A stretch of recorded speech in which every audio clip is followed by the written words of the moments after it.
Saludos queridos alumnos de la Maestría de Educación Especial en la asignatura de Trastornos Afectivos y Conductuales. Vamos a estar compartiendo en el día de hoy los trastornos afectivos de manera general. Los trastornos afectivos constituyen uno de los principales problemas en los niños y adolescentes. Esto le da un cambio significativo en lo que es el estado de ánimo y esto también le ocasiona disfunción en todas las áreas de su vida. Cuando tenemos a un chico con un trastorno del afecto, sus actividades diarias se ven menoscabadas y su comportamiento se modifica en relación a lo habitual. Entonces, cuando vamos viendo un cambio en los niños adolescentes, en su estado de ánimo, en las rutinas que diariamente realiza, es algo en lo que debemos de prestar inmediata atención. Una categoría de problemas de salud mental es esta que incluye todos los tipos de depresión, desorden bipolar, trastornos afectivos y que también se les llama desórdenes del estado de ánimo. Hace unas décadas atrás no era común incluir la depresión y otros tipos de trastornos del estado de ánimo a niños y adolescentes. Sin embargo, ya desde las décadas del 80, muchos profesionales de la salud comenzaron a reconocer estos síntomas de trastornos afectivos en niños y adolescentes, además de solamente en los adultos. Aunque claro está, debemos de tomar en cuenta que los síntomas no siempre se van a mostrar igual que en los adultos. Es más complejo en muchas ocasiones poder diagnosticar los trastornos afectivos en niños que en adolescentes, sobre todo porque ellos no pueden expresar totalmente el cómo se sienten. Imagínense que es complicado ya para muchos adultos el poder expresar específicamente sus emociones y sus sentimientos, pues mucho más también para los niños y adolescentes. El tema con los trastornos afectivos en los niños y adolescentes es que puede causar comorbilidad en ellos, porque puede causar otra sintomatología como desorden de ansiedad, comportamiento perturbador, abuso de drogas, anorexia y otras afecciones que inclusive pueden continuar mucho después que ya se ha trabajado el tema inicial de la depresión. Por esto muchos investigadores dicen que poder identificar en los niños y adolescentes estos problemas de salud es una tarea ardua, una tarea compleja, porque siguen siendo los problemas de salud mental que son menos diagnosticados. Todavía está la concepción de que los adolescentes no se deprimen, que no se pueden dar casos en los niños. Entonces, con esa idea todavía generalizada entre la sociedad, entre mucha gente, se hace aún más difícil que se pueda visualizar este problema.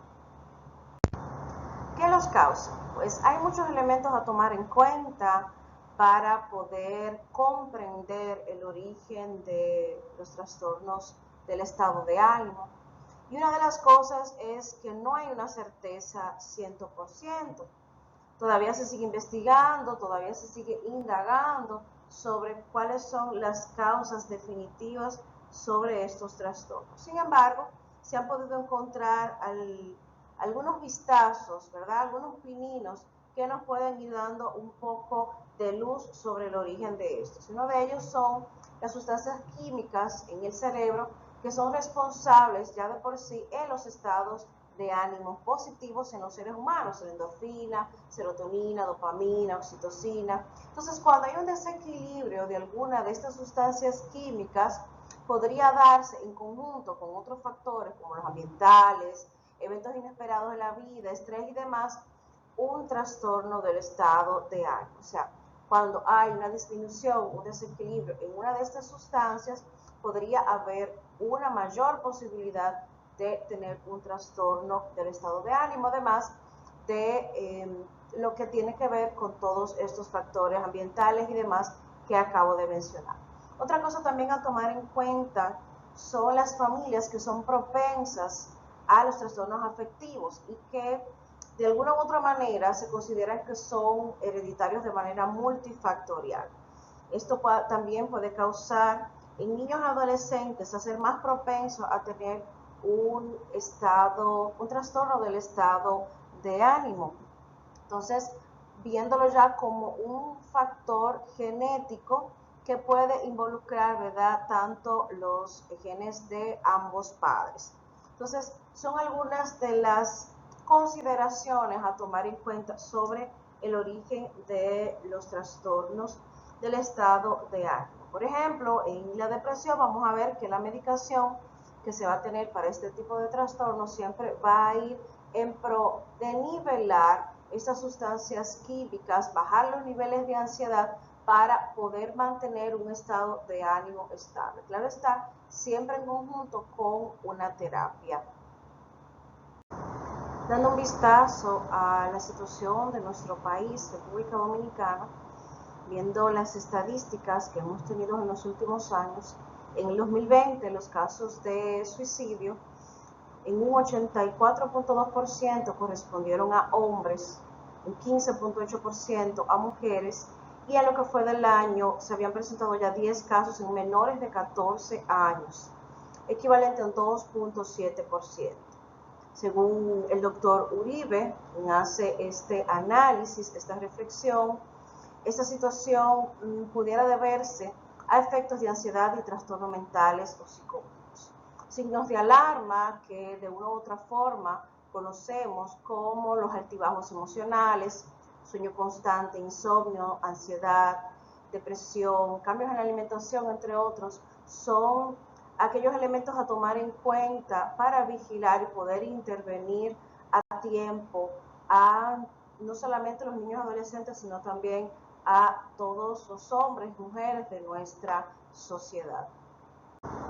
Ya para el año 2021 se registraron 670 suicidios en nuestro país, una cifra que representa una subida del 12.1% en comparación con los 597 del 2020. En los primeros 3 meses se reportaron 142 casos, lo que ha ido reflejando un aumento significativo de los años anteriormente mencionados. La Oficina Nacional de Estadística ha registrado que durante estos últimos años, 2020, 2021, 2022, se ha registrado un aumento significativo en los suicidios en nuestro país. Es algo que debemos de tomar mucha consideración para seguir trabajando por la salud mental de toda nuestra población.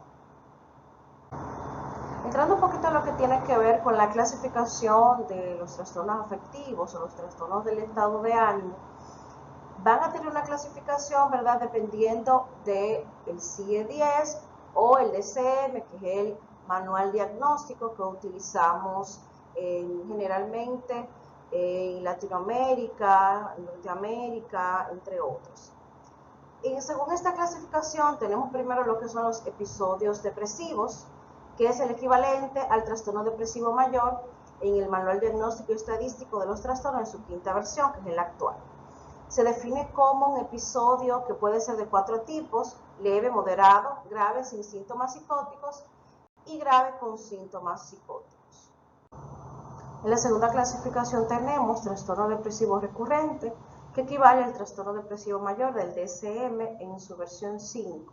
Se divide en 5 tipos de manera similar al episodio. Así está el leve, el moderado, con o sin síntomas psicóticos y en remisión. Remisión quiere decir cuando no se cumplen todos los criterios para una depresión o cuando después de darse ciertos síntomas hay un tiempo, 2 meses más o menos, en que no hay ningún otro síntoma significativo que sea clasificado como depresión mayor y ya nuevamente podría darse de nuevo otro síntoma. En la tercera clasificación tenemos los trastornos afectivos persistentes, que son levemente fluctuantes en el tiempo. Se describen como la distimia y la ciclotimia. Distimia, trastorno depresivo persistente, y la ciclotimia también con los trastornos bipolares, que lo vamos a ver un poquito más adelante. En la cuarta clasificación, otros trastornos del afecto, sobre todo el DSM-5. Enfermedad médica o inducido por sustancias o medicamentos, depresión atípica, disforia postparto, depresión postparto. O sea, Son algunos tipos de depresión en que no cumplen con los criterios de los elementos anteriores, pero sí están dentro de una enfermedad médica, por ejemplo, una enfermedad de tipo terminal, una enfermedad de tipo crónica, pudiera también causar un trastorno del estado de ánimo, o también por las sustancias psicoactivas o medicamentos, como hablábamos en el primer tema del origen de los trastornos afectivos, como cuando veíamos que siglos atrás, décadas detrás, no eran considerados la depresión o las enfermedades inducidas por medicamentos, por sustancias psicoactivas y demás, no estaba considerado dentro de un trastorno afectivo, sino que todo se consideraba dentro de la manía. También la depresión atípica, que no cumple con el tiempo, los síntomas dentro de la clasificación del manual diagnóstico. La disforia posparto, depresión posparto, que ya cada vez más está tomando más conocimiento, más luz en nuestro medio, que es muy común, más de lo que pensamos, la depresión posparto.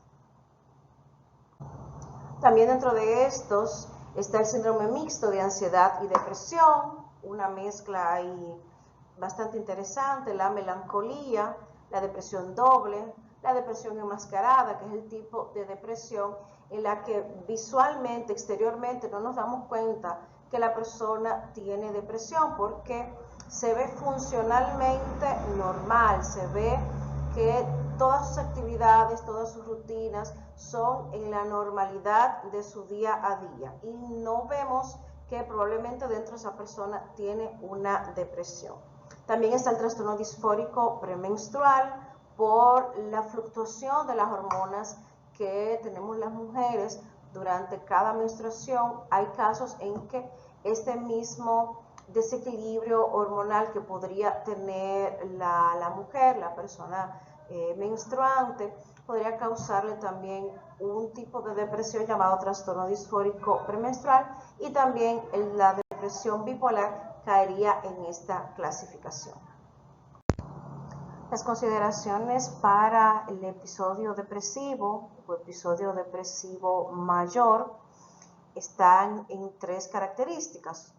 En el A tenemos los criterios generales, donde la duración mínima es de 2 semanas, no hay síntomas para llenar los criterios de episodio maníaco o hipomaníaco en ningún periodo de la vida, y no atribuible a síndrome mental orgánico ni al uso de sustancias psicoactivas.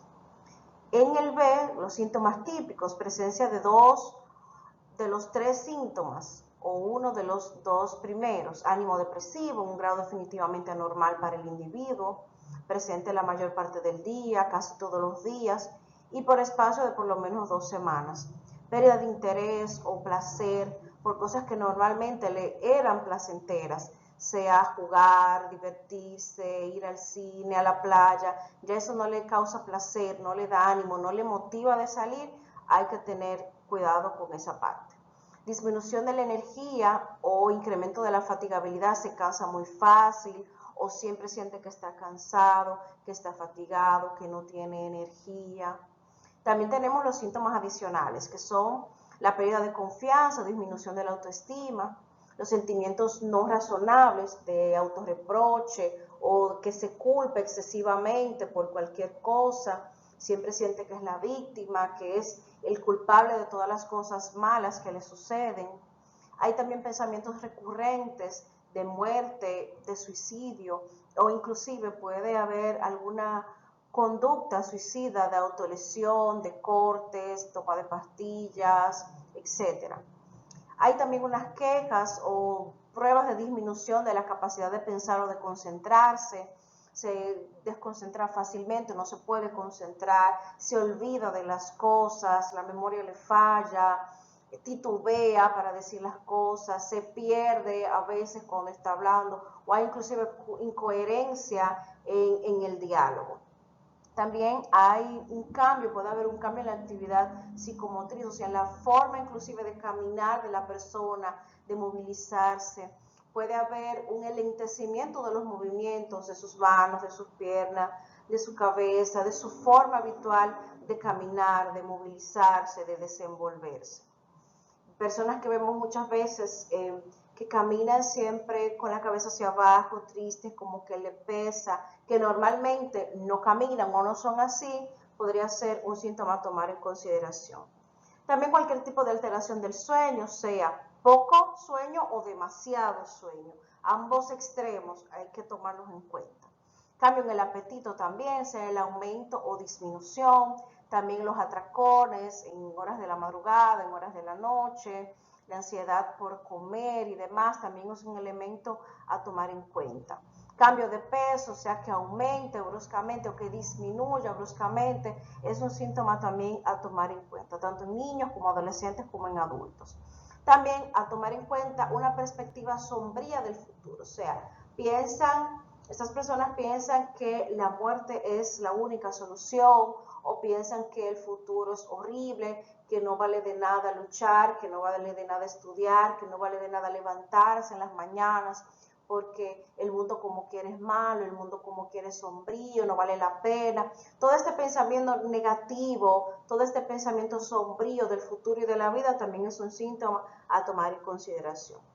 Otra cosa también que hay que tomar en cuenta es que la persona que tiene depresión o que tiene un trastorno del estado de ánimo, cualquier otro de los que he mencionado, no necesariamente está todo el día triste, no solamente está todo el día llorando, tirado ahí en un rincón, o sea, va a tener momentos en que se va a reír, va a tener momentos en que probablemente disfrute alguna de las cosas que haga. Ahora, el tema está en que la mayoría del tiempo, en los tiempos puntuales de soledad, va a sentir ese vacío y esa tristeza, o inclusive estando con otras personas, estando alrededor de otras personas, se va a sentir triste, se va a sentir solo. Entonces hay que tomar eso en cuenta. No siempre vamos a tener a una persona con depresión llorando, triste, amargada, sino que podemos ver en lo cotidiano de su vida algunos de estos elementos, así como pinturitas, vistazos que se puedan presentar. Entonces, para considerarse cualquier tipo de trastorno, como les he explicado en otros temas, tiene que cumplir con ciertos criterios de tiempo y la cantidad de síntomas, dependiendo también de los síntomas y de la durabilidad de cada uno de estos. Por eso hay que tomar ambas cosas en consideración para poder hablar de algún tipo de estos trastornos del estado de ánimo. Algunos de los trastornos afectivos más comunes que podrías mencionarles así de manera general son algunos de estos a continuación. Por ejemplo, la depresión clínica, ya les he mencionado algunas cositas sobre la depresión clínica, que es ese estado deprimido, irritable, con una notable disminución del interés y del placer por las cosas que solían causarle esa motivación y ese disfrute, junto con otras señales, las que mencioné anteriormente, con una duración de al menos 2 semanas. Tenemos el desorden depresivo crónico, la distimia, que es un estado de ánimo irritable o deprimido de baja magnitud y crónico durante al menos un año. Yo siempre comparo la distimia como si la depresión fuera una casa, la distimia fuera la galería, ¿verdad? La antesala antes de entrar a la casa. Entonces, no podemos hablar que es una depresión mayor, una depresión leve, pero sí está dentro de, y ya desde ahí se va viendo ese estado de ánimo desmejorado en la persona. El trastorno bipolar, donde hay episodios maníacos, donde el estado de ánimo está elevado, alterado, habla mucho, se mueve mucho, es una excitación, ¿verdad?, extrema, que se intercala también con periodos de respuesta emocional chata o más depresiva o más desanimada. Entonces, cuando se dan estos episodios dentro de un tiempo, cada uno de ellos, porque cada uno de ellos se va como intercalando, estamos hablando de un trastorno bipolar. Tenemos también el desorden de desregulación perjudicial del estado de ánimo, que es esa irritabilidad persistente que se da en menores de 18 años. El desorden disfórmico premenstrual, como les comentaba anteriormente, incluye síntomas depresivos, irritabilidad y tensión antes de la menstruación.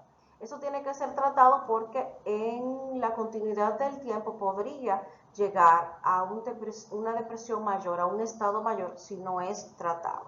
Dependiendo, claro está, el origen, si ya es por un desorden hormonal o por cualquier otra situación subyacente. Tenemos también el trastorno afectivo debido a una afección médica general, como les mencionaba también anteriormente, que son aquellas enfermedades crónicas que pueden causar depresión en la persona, cáncer, lesiones, infecciones, enfermedades crónicas que pueden desencadenar una depresión. Inclusive también la pérdida de algunas facultades o también la adquisición de una discapacidad podría causar depresión en una persona.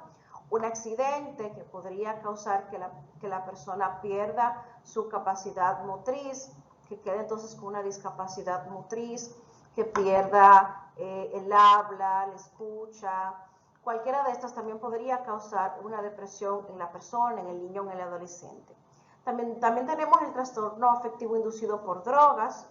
Sabemos que las drogas son sustancias que van a causar un deterioro a nivel no solamente del organismo general, sino específicamente en el cerebro, lo que el abuso de estas puede también llegar a ocasionar una depresión, un trastorno afectivo general.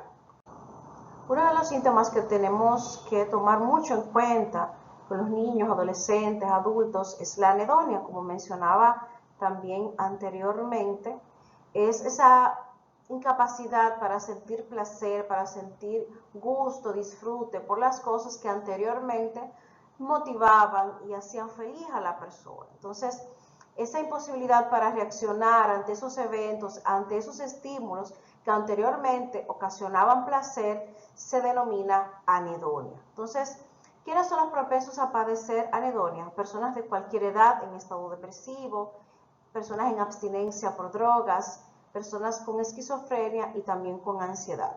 Los síntomas comunes pues incluyen estos mismos que mencionaba, la pérdida de interés por todo, pérdida de aumento de peso, insomnio o exceso de sueño, inquietud, fatiga, pensamientos constantes de muerte, desmotivación, el no quererse levantar de la cama, que a simple vista, ¿verdad?, nos pueden parecer un episodio depresivo, pues ahí estamos hablando de la anedonia, de esa incapacidad de poder disfrutar las cosas que anteriormente se disfrutaban.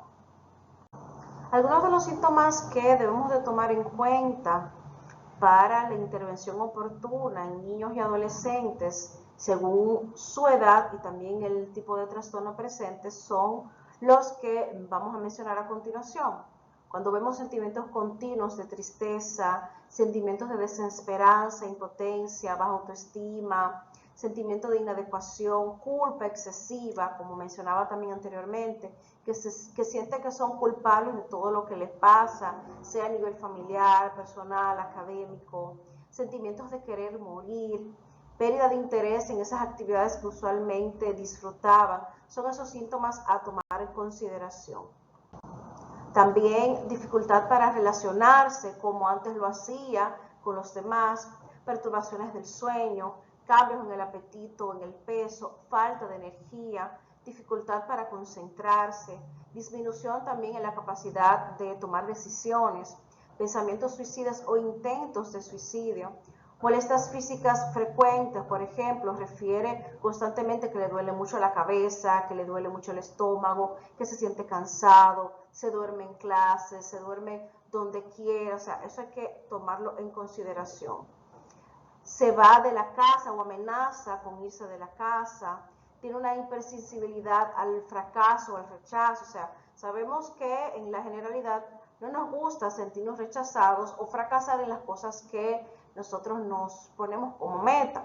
Sin embargo, en estos síntomas, cuando estamos probablemente tratando con una depresión en un adolescente, es una hipersensibilidad al fracaso, o sea, es una manera exagerada en la reacción al fracaso, o sea, cuando decimos que hace un drama, ¿verdad?, por alguna situación que le pasó, hay que tener ojo con eso. También hay irritabilidad, hay hostilidad e inclusive también puede haber agresión, son síntomas a tomar en consideración. Esos sentimientos en estos tipos de trastornos afectivos aparecen de manera más intensa cuando los adolescentes lo sienten de tanto en tanto. Es para preocuparse, ¿verdad?, si estos síntomas continúan en el tiempo, se prolongan en el tiempo. Y cambia también ese interés de seguir interactuando con los amigos y con las actividades que hacía tanto en la escuela o en el hogar. Por eso hay que tener mucho en cuenta la temporalidad de estos síntomas. Podría ser que ese día el adolescente no se sienta bien por una situación en casa y ese día esté triste, esté cabizbajo. Pero si ya otro día vuelve a ser en la normalidad, ¿verdad?, de su desempeño, de su personalidad, no vamos a decir inmediatamente que tiene una depresión porque ese día le vimos triste, sino que tiene que tener una continuidad, como le decía anteriormente, mínimo 2 semanas que estemos observando, tanto en la casa como en la escuela, algunos de estos síntomas recurrentes. Otros síntomas también a tomar en consideración es la dificultad para alcanzar los objetivos escolares, ira constante, es irascible, con cualquier cosa se molesta fácilmente, hay que tomar eso en consideración. Comportamientos rebeldes, problemas con la familia, dificultades con los amigos y con los pares, es a tomar también en consideración. Para el diagnóstico y la prevención oportuna debe de hacerse por un especialista. O sea, aunque tengamos el conocimiento y podamos identificar algún tipo de trastorno del estado de ánimo, depresión, etcétera, debe de ser identificado por un especialista del área, debe de referirse inmediatamente, sobre todo cuando tenemos un adolescente con ideación suicida, con pensamientos sombríos sobre el futuro o inclusive con un intento suicida, debe de referirse inmediatamente para poder trabajar a este adolescente con terapia oportuna, sobre todo con terapia cognitivo-conductual que le puede ayudar bastante a cambiar un poquito el esquema de ideas que tiene, a trabajar la autoestima, la valoración de su vida, etc.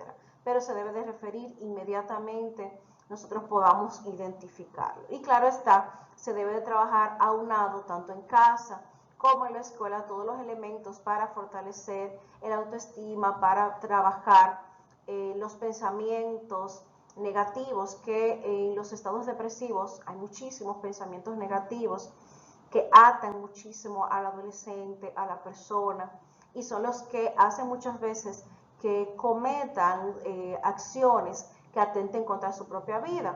O, por ejemplo, el tema de las autolesiones, porque piensan que lesionándose, cortándose, sean los brazos, en los muslos, muchas veces lo hacen en los muslos porque como quizá en la escuela, en la casa, le miran los brazos y están pendientes a eso, lo hacen en los muslos, que es un lugar menos visible, o inclusive en la parte del abdomen y del estómago, con objetos punzantes para que no sea tan visible.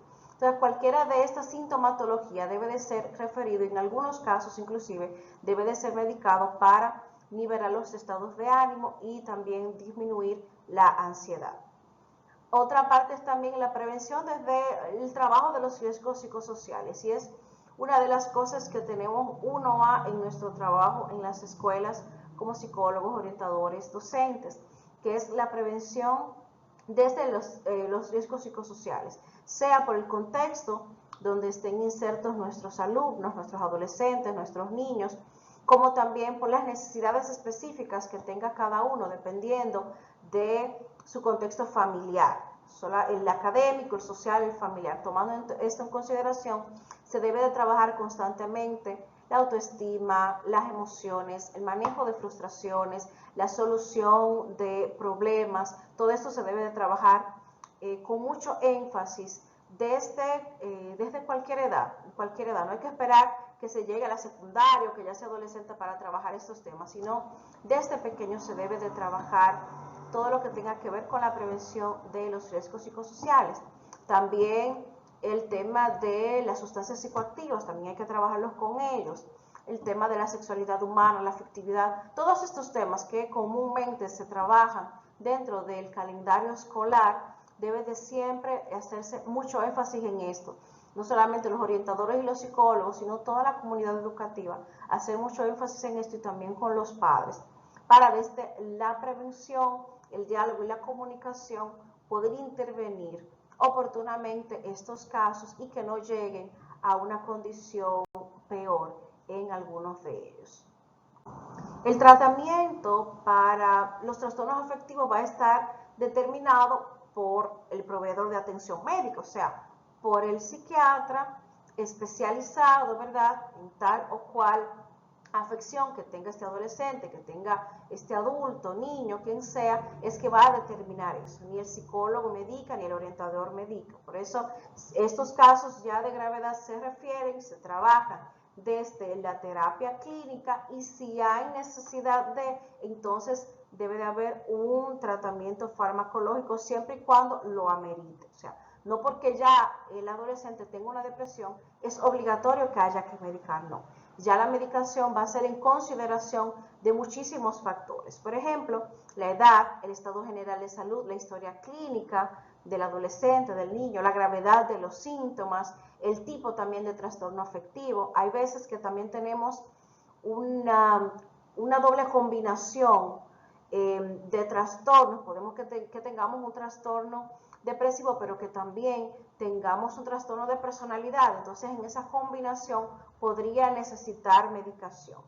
También la tolerancia a determinados medicamentos o terapias. La terapia siempre va a ser lo primero, lo 1A para comenzar a trabajar a estos adolescentes, a estos niños. Si la terapia no es efectiva, entonces podría pensarse en el tratamiento farmacológico, pero no de primer plano vamos de una vez a medicar, sino hay que tomar en consideración todo esto que les estoy diciendo. También las expectativas con respecto a la evolución del trastorno, o sea, a medida que vayamos viendo la evolución de trabajándose, como siempre les he dicho, de manera multifactorial, entonces que se tome en consideración si se coloca medicación o si ya la tiene, si ésta se retira. Pero es siempre en observación de su adaptación a la escuela, su adaptación en la comunidad y su adaptación en el hogar, es que se van a tomar en consideración esto. También la opinión o preferencia de los padres. A veces el niño o el adolescente necesita la medicación por la sintomatología que presenta, pero si los padres no están de acuerdo, ahí es un poco difícil, entonces ahí ya no se medica, sino que se recurre a otros medios como la terapia o la terapia ocupacional también, para poder intervenir oportunamente estos casos. Los trastornos afectivos con frecuencia se pueden tratar con éxito. El tratamiento siempre debe basarse con una evaluación exhaustiva del adolescente y la familia, porque tiene que ver mucho el contexto. Si el adolescente, el niño, está en una familia donde puede recibir apoyo, donde puede recibir seguimiento, pues va a ser mucho más fácil poder superar este estado depresivo. Sin embargo, hay otras condiciones que, aunque la familia pueda dar apoyo, pueda dar seguimiento, el trastorno es tan profundo que probablemente el adolescente tenga que estar medicado de por vida.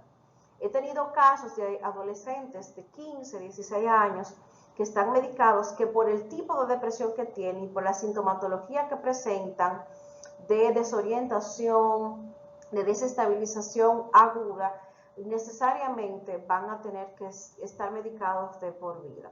Hay otros casos que no, pero siempre hay que tomar en consideración esta parte. Hay otros casos entonces en que no hay una familia de apoyo, no hay un seguimiento, entonces la terapia a veces va a ir contracorriente con la situación y el contexto del niño adolescente, y por eso muchas veces la medicación va a ser necesaria para poder paliar esa parte.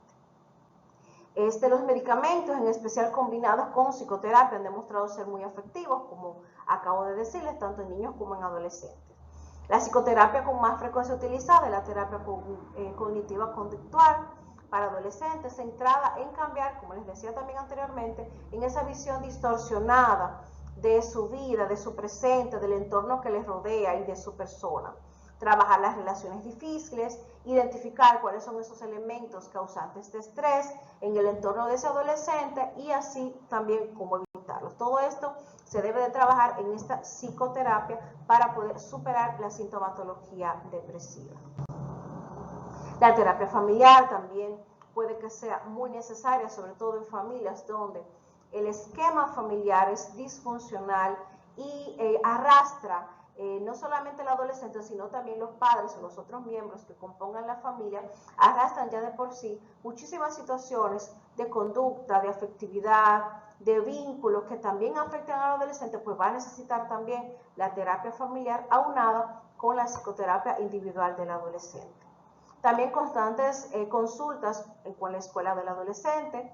Como le decía, esto es un trabajo multifactorial, un trabajo multidisciplinar, donde se debe de estar siempre aunado tanto con el psiquiatra, si está, con el psicoterapeuta o el psicólogo clínico, con los coordinadores en la escuela, con los docentes, con la familia. Es un trabajo aunado para poder combinar todos los elementos necesarios, todo el contexto, todas las necesidades que se han tomado en cuenta para poder trabajar en todos los ámbitos de la vida de este adolescente, de este niño. Por eso no puede estar divorciado tanto los padres como el orientador, el psicólogo escolar, el docente, no pueden estar trabajando cada uno por su lado. Siempre tienen que mantenerse en comunicación constante para buscar las mejores alternativas de trabajar e intervenir a los niños, niñas y adolescentes con algún tipo de trastorno afectivo.